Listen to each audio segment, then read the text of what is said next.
शान्ति। ब्रह्मकुमारी ईश्वरीय विश्वविद्यालयको प्रस्तुति श्रीमद् भगवत गीता जीवनको एक शाश्वत गीत विषयक श्रृङ्खलामा यहाँहरू सबैलाई हार्दिक स्वागत गर्दछौँ। आज हामी यस श्रृङ्खला अन्तर्गत मांसाहारको विषयमा चर्चा गर्नेछौँ। आदरणीय महानुभावहरू, सनातन संस्कृति अनुसार भोजनलाई प्रसादको रूपमा मानिन्छ। शुद्ध शाकाहारी भोजन ग्रहण गर्नु सुसंस्कृत जीवनको आधार हो। सुसंस्कृत सभ्य जीवनको लागि, एक आध्यात्मिक जीवनको लागि शुद्ध शाकाहारी र सात्विक भोजन ग्रहण गर्नुपर्दछ। किनकि मानवले जस्तो अन्न ग्रहण गर्दछ त्यस्तै उसको मानसिक स्थितिको जन्म हुन्छ। त्यसैले भनिन्छ, जस्तो आहार त्यस्तै विचार, त्यस्तै विहार र त्यस्तै व्यवहार हुने गर्दछ। जस्तो अन्न त्यस्तै मन, जस्तो पानी त्यस्तै बाणी या त्यस्तै बानी हुने गर्दछ भन्ने मान्यता छ। श्रीमद् भगवत गीतामा भगवानले मांसाहारको विषयमा सिधै व्याख्या त गर्नुभएको छैन, तर पनि अध्याय 17 को 8, 9 र 10 नम्बर श्लोकमा भगवानले भोजनको विषयमा सात्विक भोजन, राजसिक भोजन र तामसिक भोजनको विषयमा वर्णन गर्दै भगवानले सम्पूर्ण जीवात्माहरूलाई सात्विक भोजन ग्रहण गर्ने आह्वान र आदेश दिनुभएको छ।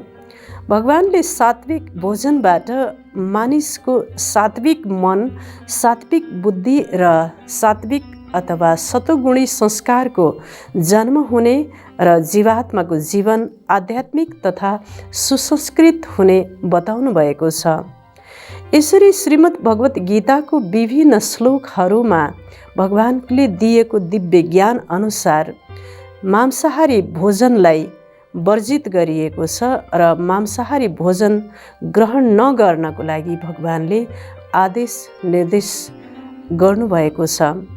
श्रीमद् भगवत गीतामा भगवानले अहिंसा, सदाचार, सद्गुण, सहिष्णुता, परोपकार जस्ता दिव्य मूल्यलाई दैवी संस्कारको रूपमा वर्णन गर्नुभएको छ। भगवानले भोजनको विषयमा वर्णन गर्दै भन्नुभएको छ, जो जीवात्माले मलाई पत्र, पुष्प, पात, फल, फूल अर्पण गर्दछ, श्रद्धाले त्यसलाई मैले खुसीले ग्रहण गर्दछु। भगवानको यी दिव्य ज्ञानहरूको आशय पनि यो हो कि जीवात्माले मांसाहारी भोजन ग्रहण नगरोस् र जीवात्माले सात्विक भोजन ग्रहण गरोस् भन्ने आशय हो। यसरी श्रीमद् भगवत गीताका विभिन्न श्लोकहरूमा भगवानले आहार सम्बन्धी दिएको दिव्य ज्ञानको अनुसार मांसाहारलाई भगवानले सुसंस्कृत जीवनको लागि वर्जित गर्नुभएको छ र मांसाहारलाई जघन्य अपराध, अप्राकृतिक क्रियाकलाप र अमानवीय व्यवहारको रूपमा वर्णन गर्नुभएको छ। यी सबै सन्दर्भहरूबाट के बुझिन्छ भने मांसाहारी हिंसाको एक अभिन्न पक्ष हो भने हिंसा महापाप हो। त्यसैले मांसाहार गर्नु महापाप, अमानवीय, अप्राकृतिक, जघन्य अपराध हो। यो मानवको क्रूरता हो, यो मानवको जङ्गलीपना हो। त्यसैले मांसाहारसँग सम्बन्धित सबै क्रियाकलापहरू महापाप हुन्। पौराणिक सन्दर्भ अनुसार 18 महापुराणहरूको सारांश एउटै वाक्यमा यसरी भनिएको छ, अष्टादशे पुराणेषु व्यासस्य वचनं द्वयम् परोपकाराय पुण्याय पापाय परपीडनम्। यसै गरी वेदमा त जसले मांसाहार गर्दछ उसलाई शिर छेदन गर्ने सम्मको सजायको विषयमा बताइएको छ। यसरी विभिन्न धर्मशास्त्रहरूमा बताइएको व्याख्या अनुसार मांसाहारको बिजनेस अथवा यससँग संलग्न र सहयोग गर्ने व्यक्तिहरू, किन्नेहरू, मार्नेहरू, बेच्नेहरू, पकाउनेहरू, पस्कनेहरू, खानेहरू, खुवाउनेहरू सबै नै यस महापापको भागीदार बन्दछन्। जो व्यक्तिले मांसाहार गर्दैन तर उसले मांसाहारको लागि समर्थन र सहयोग गर्दछ भने ऊ खाने व्यक्ति समान नै पापको भागीदार बन्दछ। यसरी मांसाहारबाट प्राप्त भएको आमदानीलाई उपभोग गर्ने व्यक्तिहरू पनि त्यस महापापको भागीदार जरुर बन्दछन्। यस सृष्टि नाटकका नायक तथा महानायकहरूले अपनाएको शुद्ध, सात्विक र शाकाहारी भोजनको जीवनशैलीको बारेमा हामीलाई अवगत नै छ। चाहे दैवी युगका श्रीकृष्ण, श्री रामचन्द्र, यसै गरी ऋषिमुनिहरू र धर्म संस्थापकहरूले अपनाएको आचरणलाई हामीले कहिले अनुसरण गर्ने हो त? हामीले कथा, कहानी र उदाहरण भने उहाँहरूको दिने, तर हाम्रो जीवनशैली आफ्नै छ। त्यो पनि अपवित्र, अशुद्ध र हिंसक छ। हामीले उहाँहरूको आचरणलाई कहिले अनुसरण गर्ने हो त? केवल कथा, कहानीमा, उदाहरणमा मात्र ती दिव्यतालाई र त्यो जीवन चरित्रलाई व्याख्या मात्रै गर्ने हो कि? आदरणीय महानुभावहरू, हामीले धर्मग्रन्थ र धर्मपिता र महान व्यक्तिको जीवन र चरित्रलाई मान्ने, तर उहाँहरूले अपनाएको जीवनशैली र उहाँहरूले दिएको सन्देशलाई कहिले मान्ने हो त? यदि हामीले केवल उहाँलाई मान्ने तर उहाँले दिएको सन्देशलाई नमान्ने, यो कहाँको समझदारी भयो त? यो कहाँको विद्धता भयो त? जब शरीरबाट आत्माको निष्कासन हुन्छ तब शरीर मृतक, निष्प्राण र निर्जीव हुन्छ। तब शरीर लास हुन्छ। तत्पश्चात शरीर अछुत, अपवित्र र अशुद्ध मानिन्छ। जबसम्म स्नान गरिँदैन तबसम्म अपवित्र मानिन्छ।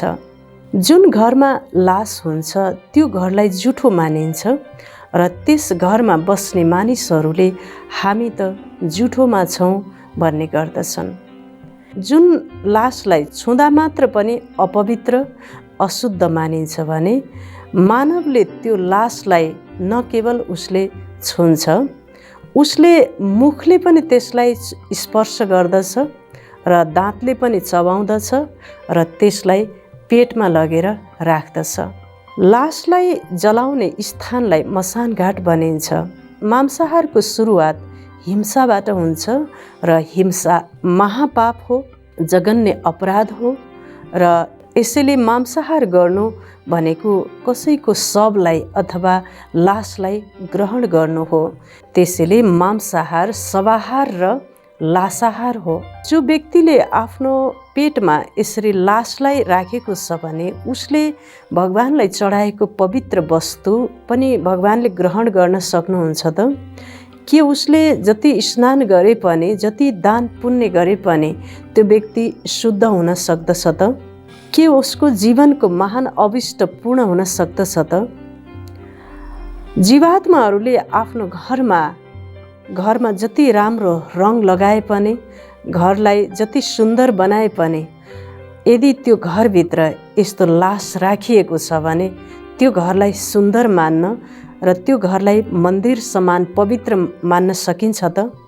के त्यो घरमा बस्ने जीवात्माहरूलाई सच्चा सुख, शान्ति, आनन्द प्राप्त हुन सक्दछ त?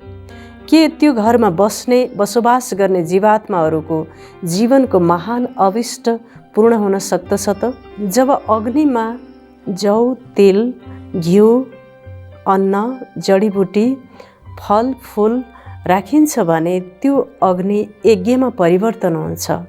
त्यसलाई यज्ञ भनिन्छ। यदि त्यही यज्ञमा मासु, हड्डी लगायतका यस्ता अशुद्ध चिज अथवा लासलाई राखिन्छ भने त्यसलाई चिता भनिन्छ। अवश्य पनि यज्ञबाट देववृत्तिको जन्म हुन्छ, शुद्ध संस्कारको जन्म हुन्छ भने चिताबाट आसुरी प्रवृत्तिको जन्म हुन्छ। आदरणीय महानुभावहरू, जब जीवात्मालाई भोक लाग्दछ तब उसको पेटबाट जठरा अग्नि बल्दछ।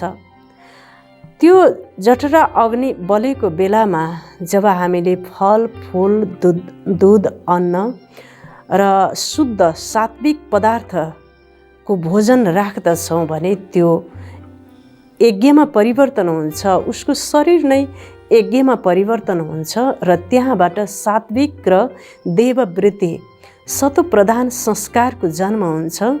दिव्यता, सत्यता र करुणा, दया जस्ता दिव्य मूल्य रूपी दैवी संस्कारको जन्म हुन्छ।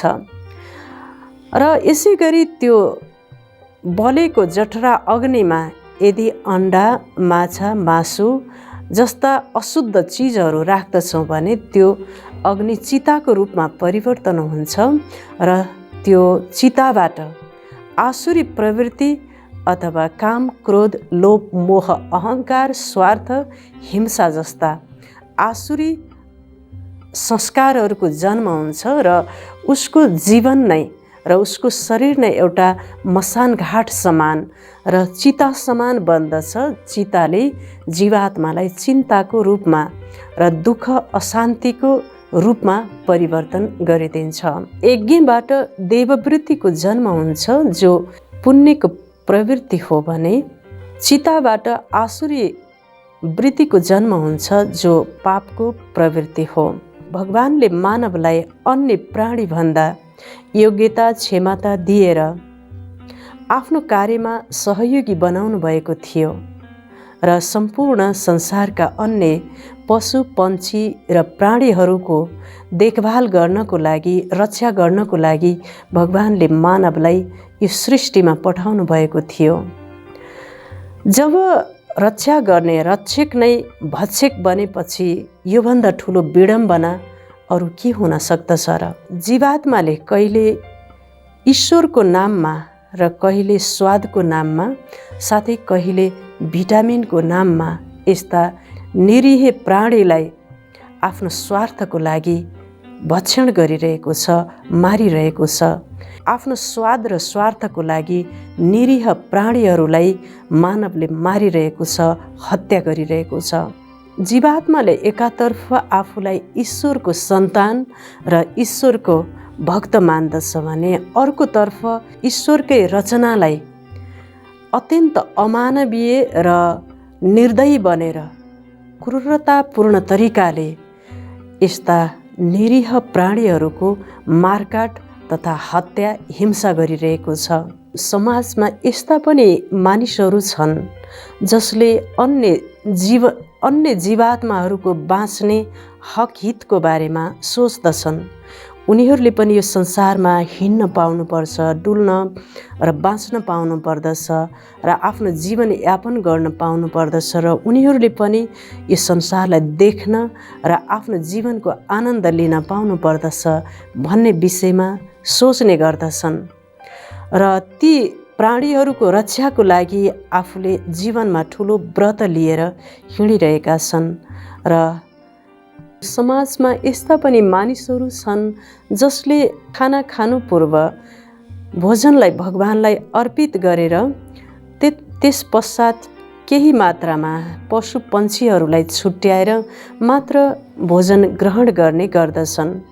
अत्यन्त प्रेमपूर्वक खुवाएर पालेको जनावरलाई या त आफैले हत्या गर्ने या हत्या गर्नको लागि अरूलाई दिने गरिन्छ।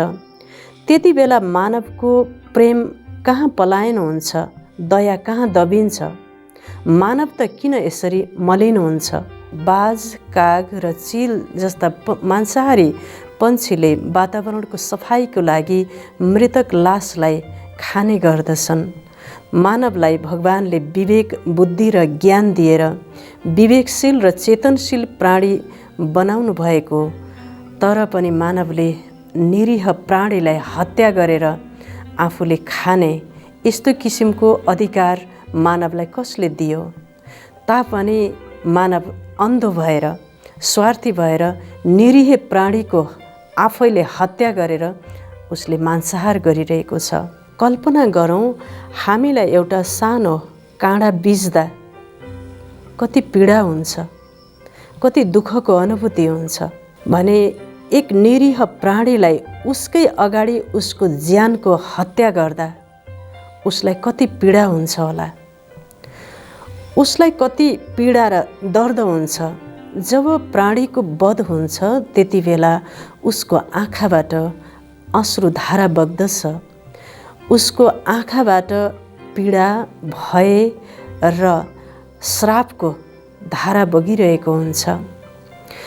जब उसको अगाडि उसको नै शरीरको हत्या हुन्छ, ऊ जिउनको लागि सङ्घर्ष गर्दछ, ऊ चिच्याउँछ, रुन्छ, छटपटाउँदछ, उसले दयाको भिक्षा माग्दछ।